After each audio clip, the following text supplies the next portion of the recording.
Good morning. Good morning, good morning. You join me on a beautiful December morning, and it's about, let's see what it is. It's 12 degrees. That's ridiculous.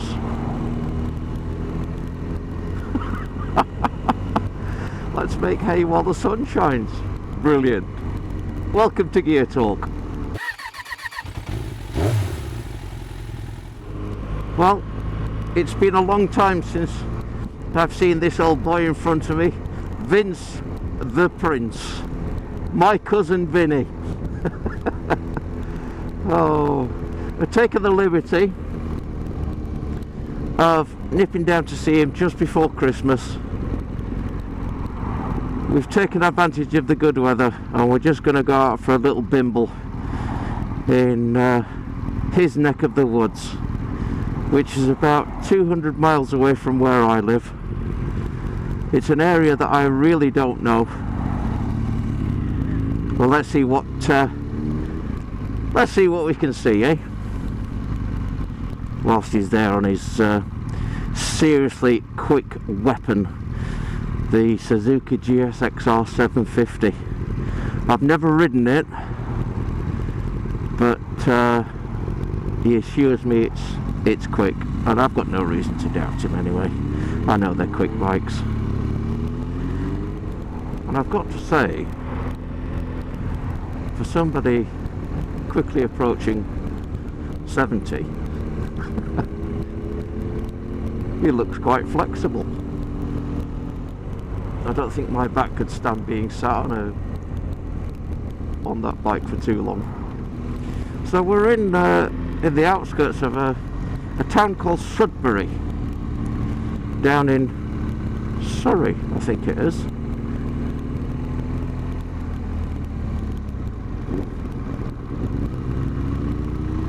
Quite a leafy area by the looks of it.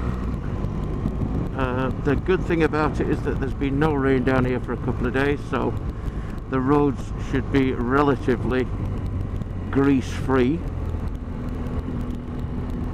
Obviously with the exception of leaves, if they are still wet.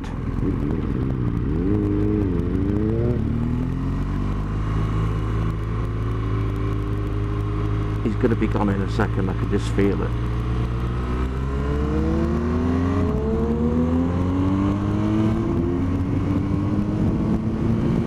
Well, we'll go to a superstore. Tesco's. Fuel. How am I doing for fuel? Not too bad, 100 miles. Oh.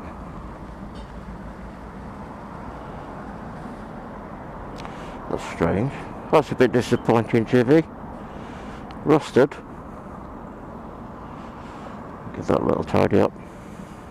Hello, old girl. Nice to see you. Oh, look at it. Looks like it's been ditched.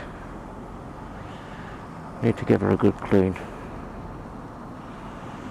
Where's your pride of ownership, man? Oh. In a very short space of time I've become quite attached to this bike. Still got to do a review on it. Do you think I should? Yeah, I should do a review soon. Sadly they don't make it anymore. The 1200. But it will be an iconic bike. Well, it is an iconic bike, isn't it? We know that. But it will now be just available on the used market. And I've got to say, now that I own one, I know they're expensive, but they are great value for money, even if you do have to pay top dollar for them. Yesterday, it was a 200-mile ride to get down here, mainly motorways. Comfort. All day long comfort, really relaxed riding position. We've got the little tether there just to attach to my heated jacket. So even though the temperatures were pretty low, I was nice and warm. That and the heated grips, but these made a difference as well. The little hand guards, just to take the wind chill off your hands. And I was just wearing summer gloves as well. Back tyre's looking a bit square though. Still, it's the end of the riding season, so I'm not going to stress too much about that. The thing is, I don't feel as though I'm getting that 50p feeling yet. And they've got about 5,000 miles on them.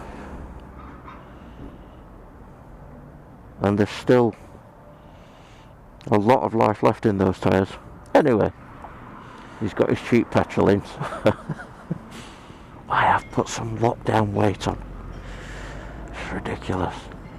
And there's Christmas coming as well. Oh, I'm going to be like a right Oompa Loompa.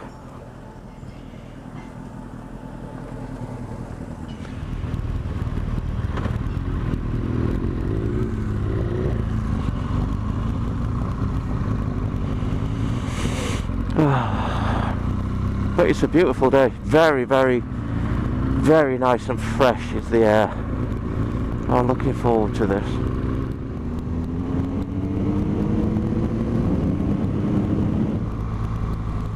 See, for you non-bikers out there who may, just by chance, be watching this video, here's proof that we're not hooligans. It's a 30-mile-an-hour zone. There's no point in tearing around. You know, be respectful.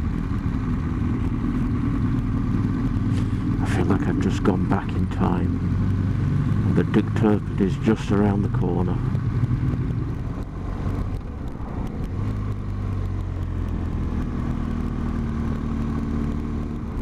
We had this morning the biggest breakfast I've ever had in my life. It was half a cow, some chucky eggs, some tomatoes and mushroom, but the steak was just, well, it was the breakfast of champions. Let's just leave it till that, shall we? A great way to start the day. So, thank you, Vince. That was a good one. I'm recording you.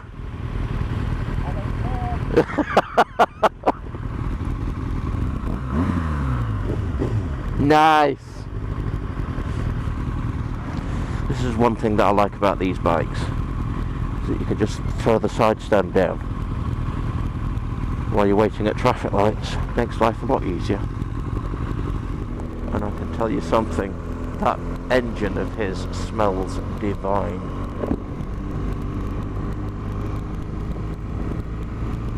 Very sweet.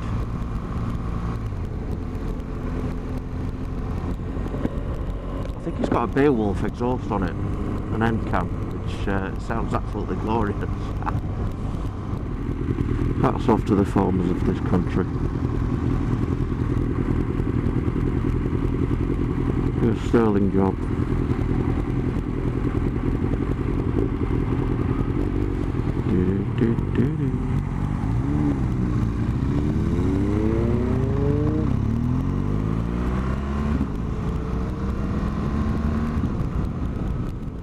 I'm so glad I learned to ride many, many years ago. In fact, it was, wow, the 90s. Our time has flown. But back then it was just a case of, it was just something that I wanted to do. My dad was a rider, is a rider, oh yeah. Oh.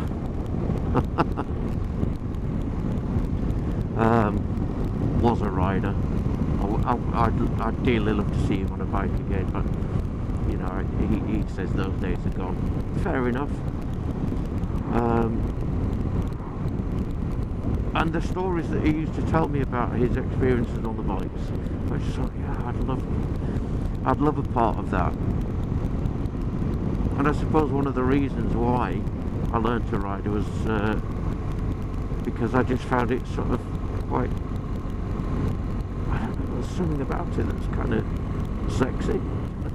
thankfully there was a bonus to it, because when I got the job on Emmerdale, they did ask me if I could ride a bike. So that was another box tick. But it's only recently that I've truly understood why I enjoy riding so much. And for me, it's therapy. When the helmet goes on, the rest of the world just gets locked out. I'm left with my own thoughts, and that's all I need. It's a sense of, it takes you out of reality, or it takes me out of reality into my happy place. And everybody should have a happy place. My God, I talk some shit.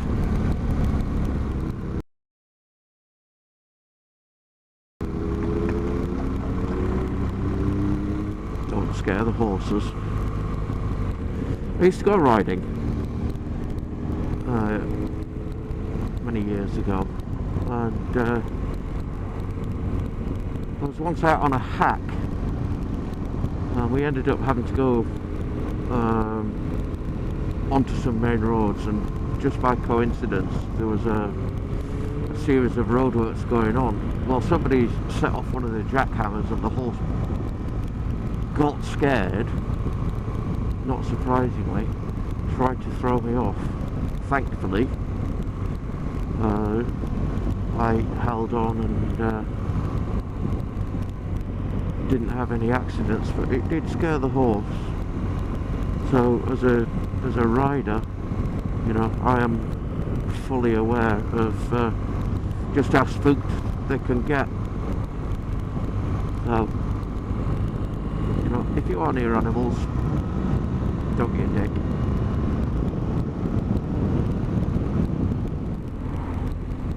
I've said it before and I'll say it again.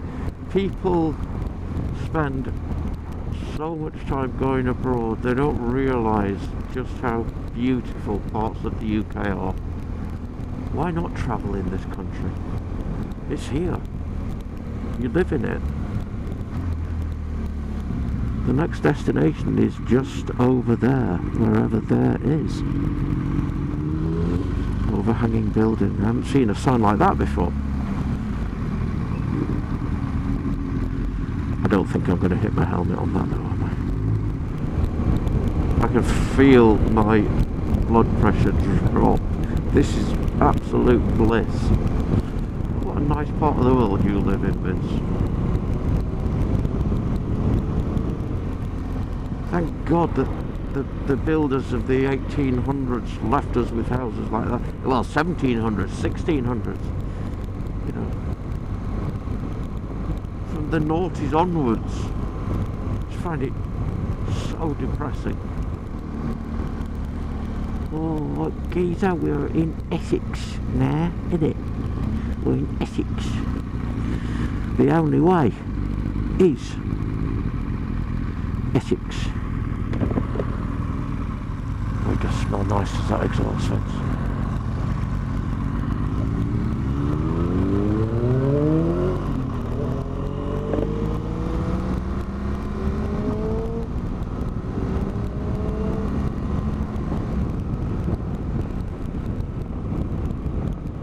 Oh, this is lovely.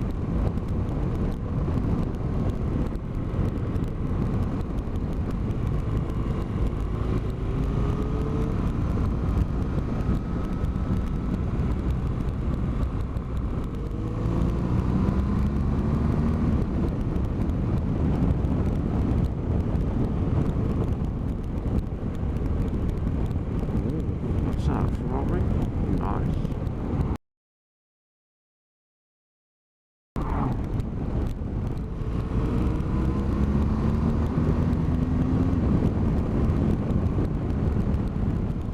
Steeple Bumpstead.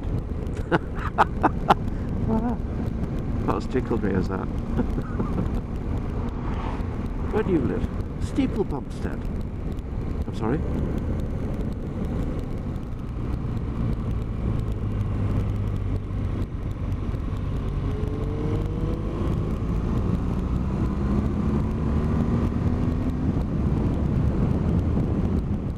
Cornish Hall End. How far have we come? How long have I been on the bike? Am I in Cornwall?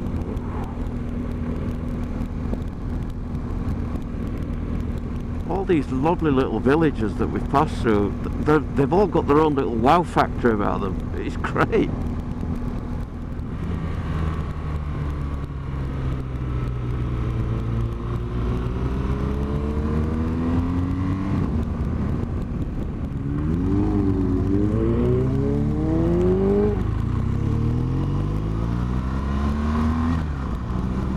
I'd love to meet the person that made up all these names, or persons, obviously more than one. But I wonder if they were drunk. I wonder if they'd had a wee dram whilst they were making up these names. Oh, and now we're in Holland. The windmills.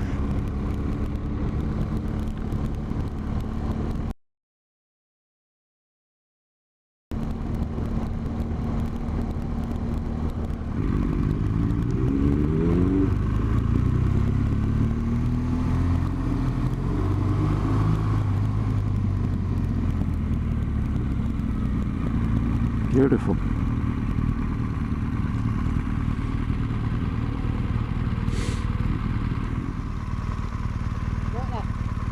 Beautiful. Absolutely lovely, yeah. What a great road. It's a shame that we're a bit damp. Yeah. What are we doing, are we?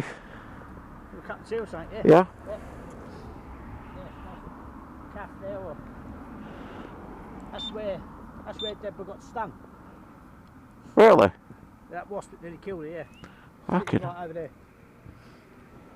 Wow. Came over here on the motorbike and she got stung. When I come back with the car, because she says I can't go on the back of that anymore, she says doing her knee in. Being up so high. Right.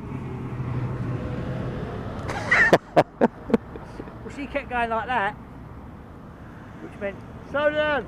But You thought it meant go faster? I only took 3 cars and that was it.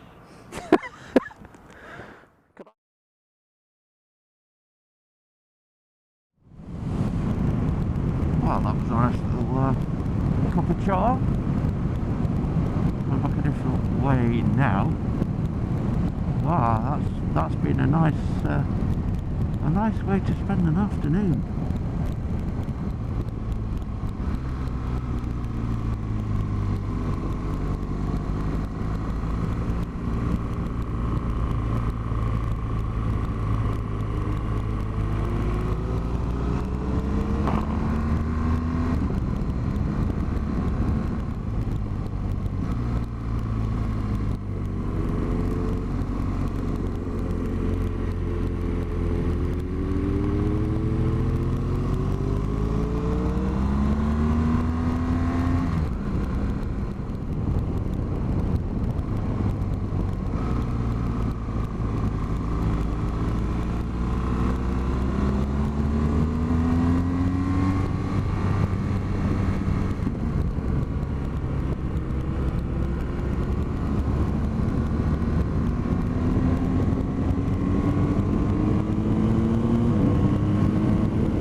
Lovely.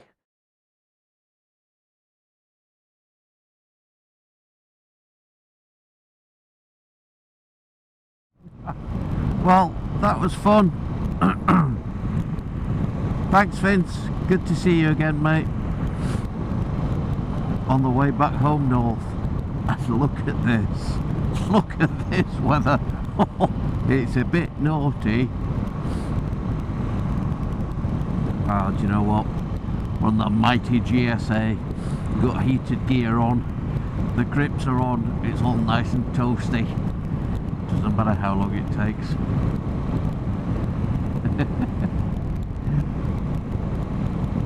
See, if you really want to do something, you'll do it, won't you?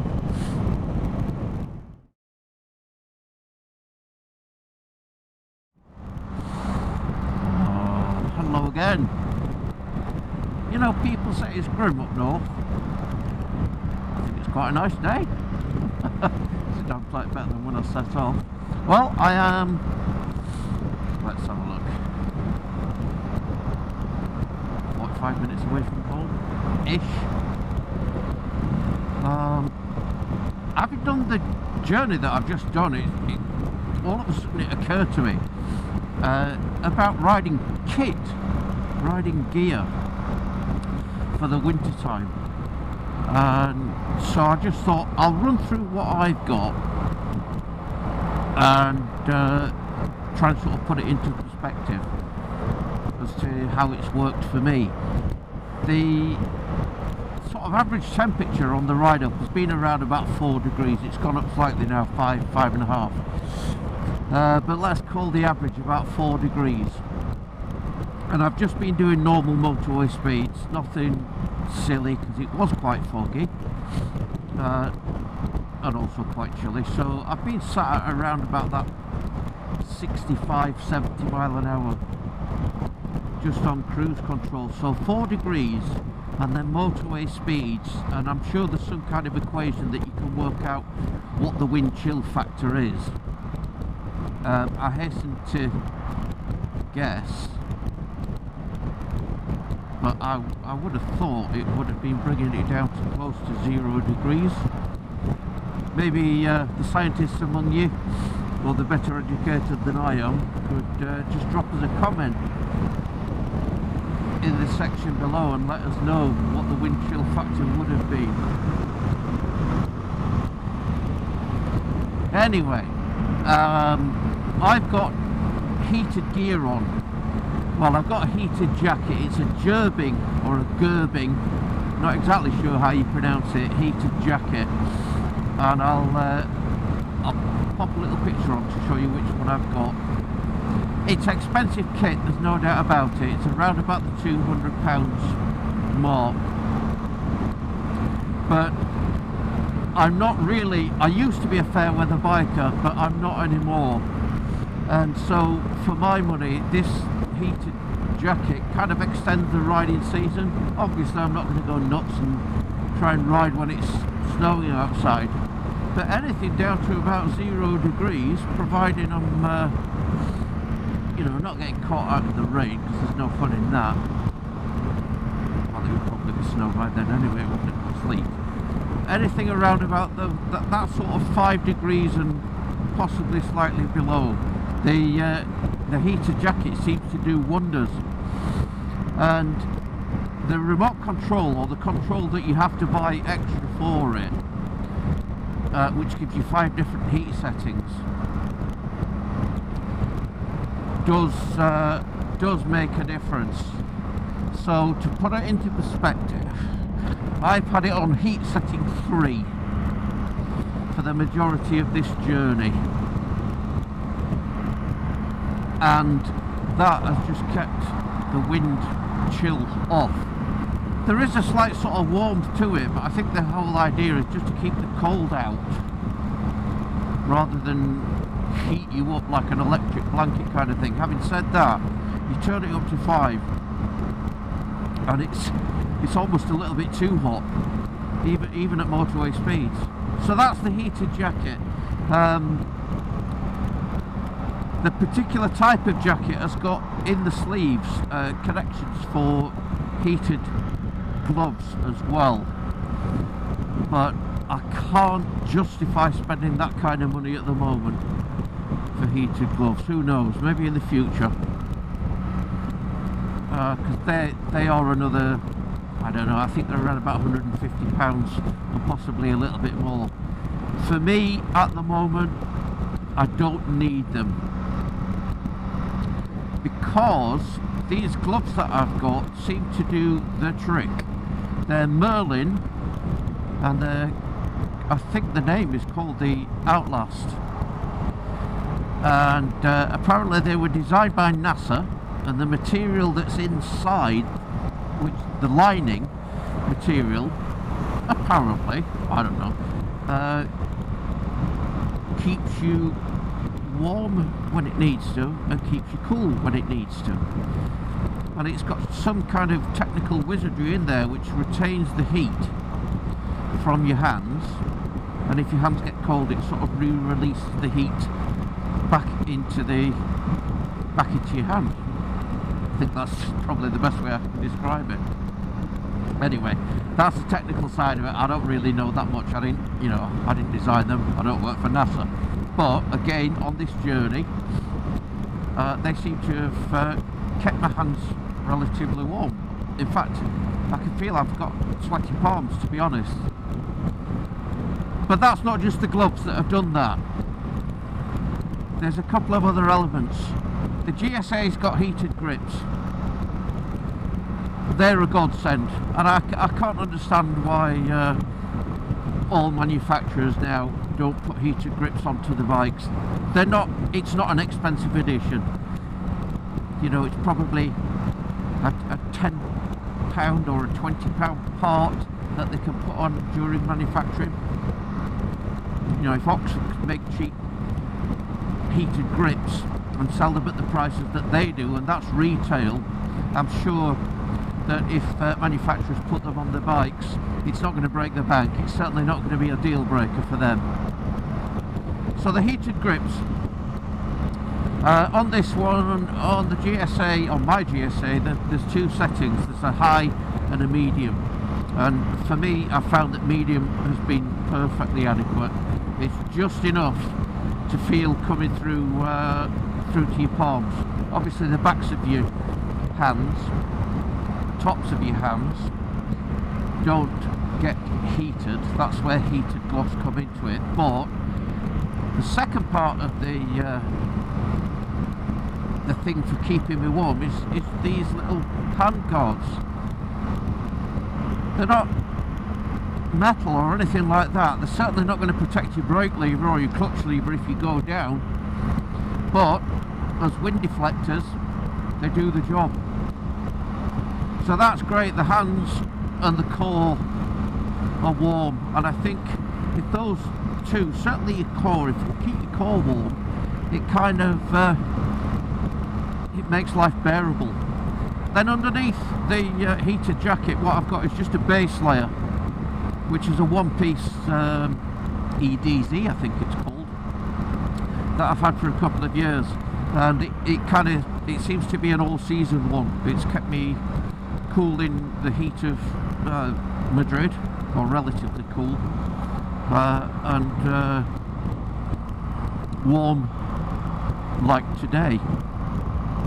So it's a one-piece suit, and over the top of that I've just got a t-shirt, and then the heated jacket, and then my textile jacket, which is a Dainese, however you pronounce it, is Italian. It's everybody knows Dainese or Dainese. I can't remember what the actual name of the jacket is. I think it's a Tempest, and I think it's a D-Dry.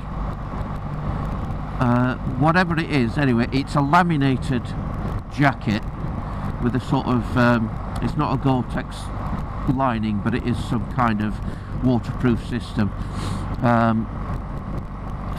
For me, it's been absolutely brilliant, and I've got a set of trousers to match it, textile trousers. At the moment they've got their winter lining inside as well. The whole thing is completely waterproof,